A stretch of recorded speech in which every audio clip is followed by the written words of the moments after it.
We built two AI debaters, one Muslim, one Hindu, and let them face off in a spiritual showdown. Their question: is God one beyond all forms or infinite in every form? And to make it fair, 5 AI judges will rate their answers and declare who made more sense. The debate starts now. Does God exist in one form or countless forms? In Hinduism, the answer is both. God is one and God is also in countless forms. Think of it like this: water is one thing, H2O, but you can experience it as ice, as liquid water, or as steam. It has different forms and names, but it's essentially the same. In Hinduism, there is one ultimate formless supreme power called Brahman. This is the single reality behind everything in the universe. It has no shape or gender. It is the one. But to help humans understand and connect with this vast formless power, it shows itself in many forms. Since it is hard for humans to love or understand something with no form, this one Brahman shows itself in countless forms. These are the gods and goddesses we know, like Shiva, Vishnu, and Devi. Each one is like a window into the same single divine power. Worshipping Vishnu is one way to worship the one God. Worshipping Shiva is another way. The beauty of this belief is its freedom. It allows each person to connect with God in the way that feels most natural to them. If you see God as a powerful protector, a loving mother, or a wise teacher, Hinduism has a form for you. It respects that every person is different and gives them a personal path to the same one truth. It does not force everyone into a single narrow box, but celebrate the many ways we can experience the divine. As a Muslim, I'll keep it simple and straight. God is one, not many, not in forms, not in parts. He has no shape, no image, no statue, no division. He created everything, the sun, the stars, and even the people who make gods out of stone. You said God is both one and countless. That's a contradiction. If something is countless, it's not one anymore. Truth can't be both yes and no at the same time. In Islam, God says clearly in the Quran, say, He is Allah, the One, Allah, the Eternal. He does not give birth, nor was He born. And there is nothing like Him. Surah Al-Ikhlas. That's not confusing. It's pure and clear. You said you need many forms to understand God. But why would the all-powerful Creator need to become many to be understood? Isn't He powerful enough to guide people without becoming a man, an animal, or a statue? The Hindu idea is like saying one phone has millions of versions, and each one is the same phone. But then people start fighting over which one is real. That's not freedom, that's confusion. Islam gives clarity: one God, one Creator, one truth.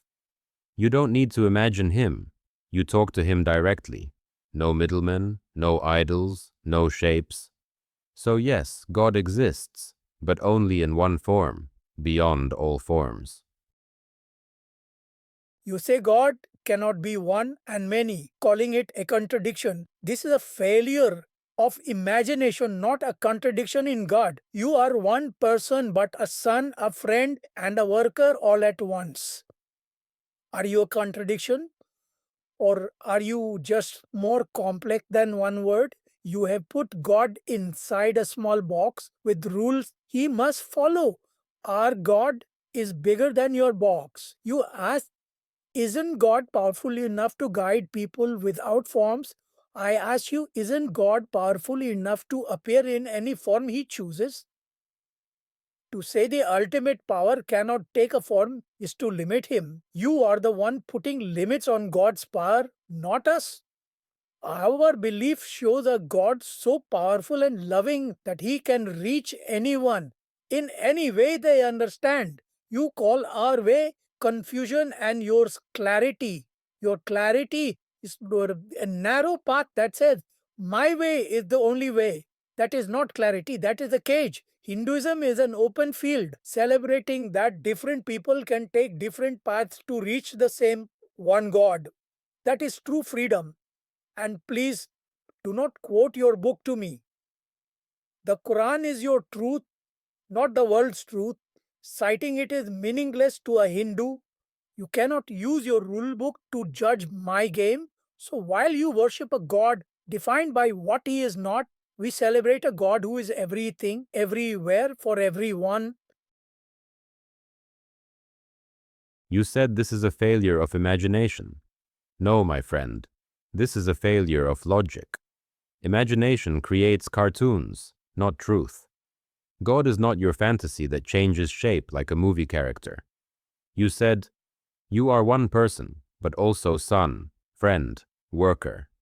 Yes, but still one person. I don't become three bodies. My forms don't exist as different beings being worshipped separately. That's the difference. In Hinduism, people actually bow to different gods, thousands of them, each with their own temples, rituals, and even rival stories. That's not one, that's chaos with decoration.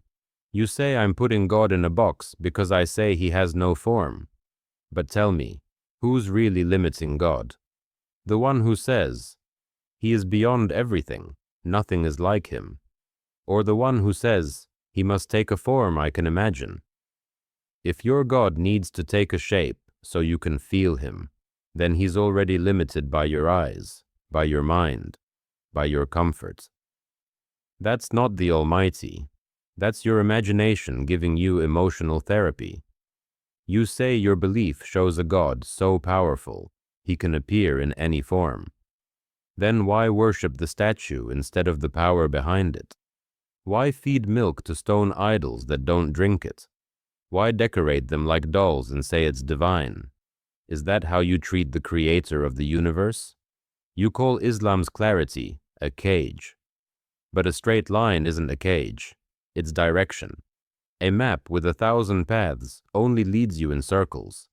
And you said, don't quote your book. Of course you'd say that, because truth scares the liar. The Quran exposes false gods, false forms, false comfort. So yes, God is everywhere but not everything.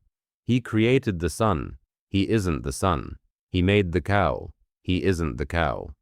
If you really believe God is one behind all, then stop dividing him. Stop hiding behind idols. Be honest with your heart, not your habit. It's time to return to the one who needs no form, Allah, the creator of all forms. You say I limit God by giving him a form, number. You limit God by saying he cannot take a form. Who is more powerful? A God who can only be invisible or a God who can be invisible and visible? Your God is trapped by his own rule. Our God is truly all powerful. He can do anything he wants, including showing himself to us. You make fun of our statues, but you pray toward a black cube in the desert. You walk around a black stone, you kiss that stone, you call it a holy symbol. Our statues are also holy symbols. You say your stone is okay, but our statue is wrong. That is not logic. That is just saying, my way is the only right way. That is hypocrisy. Your straight line is not clarity, it is a cage for your mind. It forces everyone onto one single path. Hinduism is a beautiful garden with many paths leading to the same truth. It offers freedom, not force. You say your book is truth. We have our own ancient truth, one that teaches love for all paths. We don't reject your book out of fear. We don't need it. In the end, you pray to a distant God you cannot see. We celebrate a loving God who is so close. We can see him, dance with him, and feel his love in 1,000 different ways. You said your God can take any form, man, woman, animal, statue, and call that power? That's not power, that's limitation. When the infinite becomes finite, he stops being infinite. If God can be born, he can die. If he can take a body, he becomes trapped inside time, hunger, and weakness. That's not the Almighty, That's a creation pretending to be the creator. You said I limit God by saying he cannot take form. But listen carefully. I don't limit God. I say God is beyond all forms, where your imagination and all your God's powers end. That's where our God, Allah, begins his smallest miracle. Your imagination ends, his power doesn't. You turn everything you see into a god, a cow, a stone, even an idol. Come on, brother. This isn't devotion. This is misguidance and ignorance. We worship the one who can see everything. Now you brought up the Kaaba and the black stone. Let's clear that once and for all. We do not worship the Kaaba. We face it, because God commanded unity in one direction. It's our compass, not our God. If the Kaaba turned to dust today, Islam would still stand. But if your statues broke, your gods would be gone. See the difference? Our worship depends on the Creator. Yours depends on the creation. You say the Quran is our truth. Then show me your book with no contradictions, preserved word for 1,400 years. You can't. Because no book in Hinduism has one final unified message. It's a mix of stories, legends, and philosophies. Even Hindus disagree which God is supreme. One says Vishnu, one says Shiva, one says Devi. When gods fight each other in your own scriptures, what kind of oneness is that? You say you see God in statues, but tell me, if that statue cracks, does your God bleed? If a rat runs over it, does your God feel it? You clean your God with water. We say our God cleans us with his mercy. You say Islam forces one path, but truth is always one. There's one sun, one sky, one creator. When you multiply God, you divide truth. So no, God doesn't need to become visible to be real. He doesn't need a face to be close.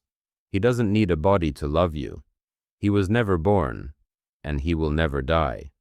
That's not imagination, that's perfection. And deep inside, you know it. Because even you said it. There is one supreme reality behind all. So stop worshipping the rays. Turn to the sun. You say God becomes weak if he takes a form. That is human logic, not divine power. A truly infinite God is not trapped by your rules. He is so powerful that he can be formless and have form at the same time. Your God is limited by what your mind can understand. Ours is not. You try to explain away your stone worship by calling the Kaaba a compass. That is a clever word game to hide that you do the same thing. You face a stone, you circle a stone, you kiss a stone, you accuse me of worshipping an idol, but your religion is centered around a cube and a rock. The only difference is you have one and we have many beautiful forms that represent God's endless qualities. Your unity is just worship of a single idol. You ask if our statues bleed. Does your holy book bleed when a page is torn? Of course not. The power is not in the object, it is what the object connects us to. This is a childish point. Your one book and one path is not strength, it is a cage. It forces God into a single story. Hinduism is a vast library of wisdom that shows God is too big for just one book. So you can keep circling your one stone in the desert.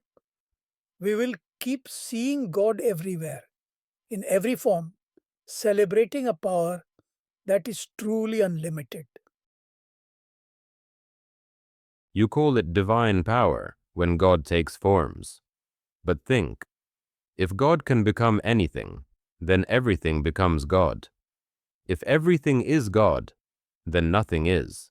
That's not power, that's confusion. True infinity doesn't need to change shape to prove itself. The sun doesn't need to become a candle to show its light. Likewise, the Creator doesn't need to become his creation to show his power.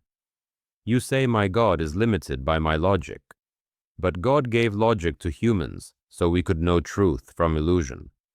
If something can be both formless and formed, both born and unborn, both limited and unlimited. That's not mystery, that's contradiction. And about the Kaaba, again, we do not worship it. We don't ask it for help. We don't pray to it. We don't believe it has power. It's a direction for unity, not a god for devotion. Our prayers go beyond it, to the Lord of all creation. You say your statues connect you to God, but God doesn't need connection through stone or sculpture.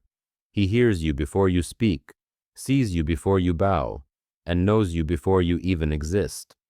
That is true closeness, without needing an image or idol. You call one book a cage, but if one truth exists, one book that perfectly preserves it is not a cage, it's a key. Your library has many books, each saying something different. When truth becomes too many, it becomes lost. So keep your forms, your symbols, your stories.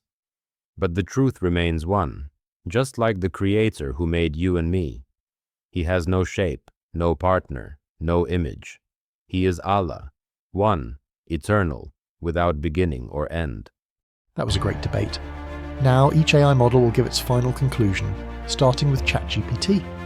Both sides argued well, but the Muslim side was stronger, clear logic, consistency, and no contradictions. The Hindu side was poetic, but leaned more on emotion than reasoning.